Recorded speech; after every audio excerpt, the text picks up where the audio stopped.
Kia ora team, Brad here from EverFIT Physio and Coaching. If you haven't been to my YouTube channel before, welcome along. Now, many of my athletes, my runners especially, ask for the best routine that they can do before and after a run to minimize injury and to improve performance. So keep watching to get the answer to that question.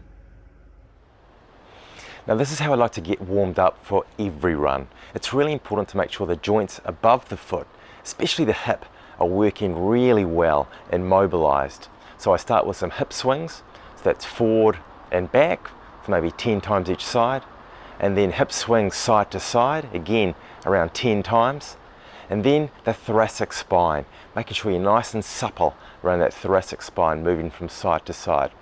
And last of all, really getting those ankles mobilized, so with some dynamic stretching to get the foot and ankle ready to go. After your run, you really want to work on some nice static stretching to help with your recovery. So I'm going to go through a round 4 with some really nice modifications to work on those toe stretches and feet. So let's start.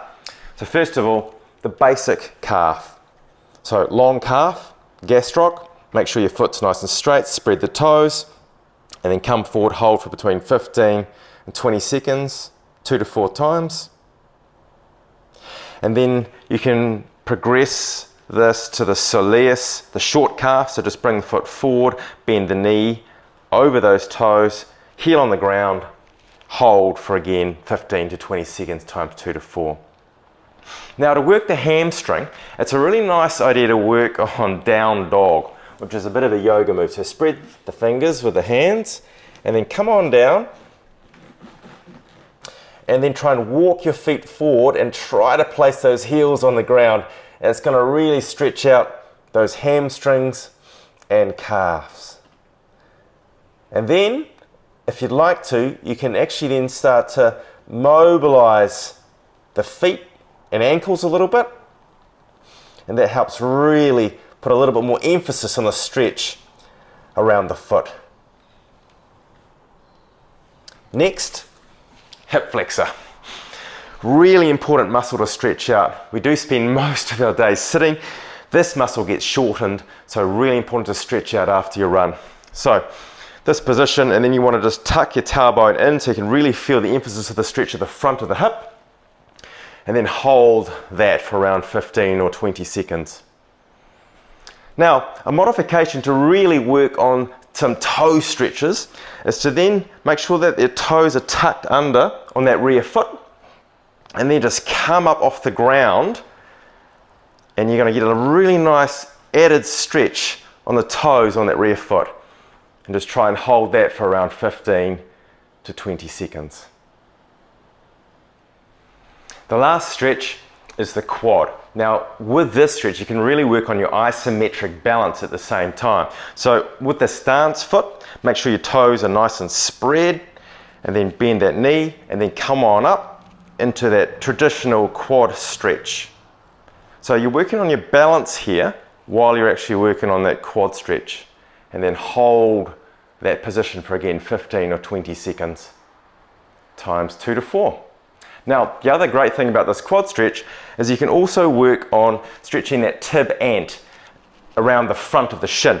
So with the quad stretch, make sure that you do hold that foot near the toes, and then you can use your other hand just to bring it in a little bit more into plantar flexion, and it's going to stretch the front of the shin, the tib ant, as well as the quadricep muscle.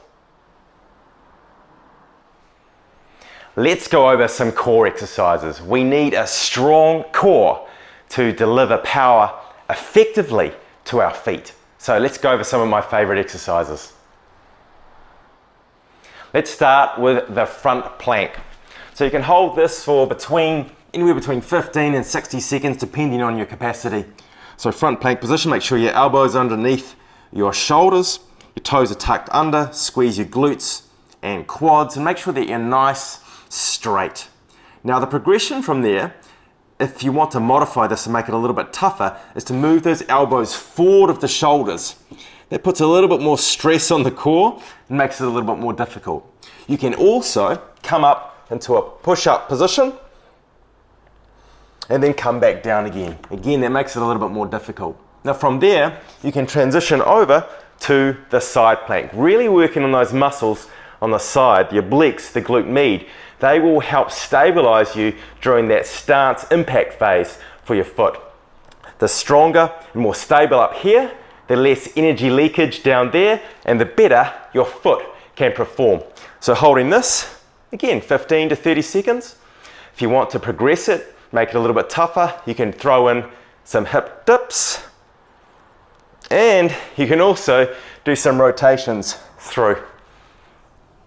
So I like to do a front plank to start with, then move on to side plank each side, and then maybe rotate through that 2 to 4 times. If you have got a strong core, your feet are going to thank you for it.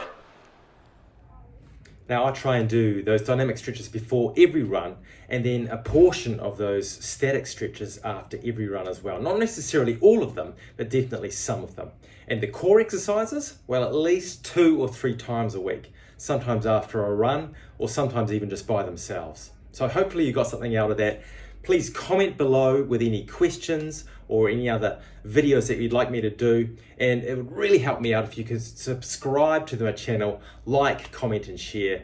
That'll really help me get my expansive wellness message out to a wider range of people. Otherwise, enjoy the rest of the day. I look forward to catching up with you on the next video.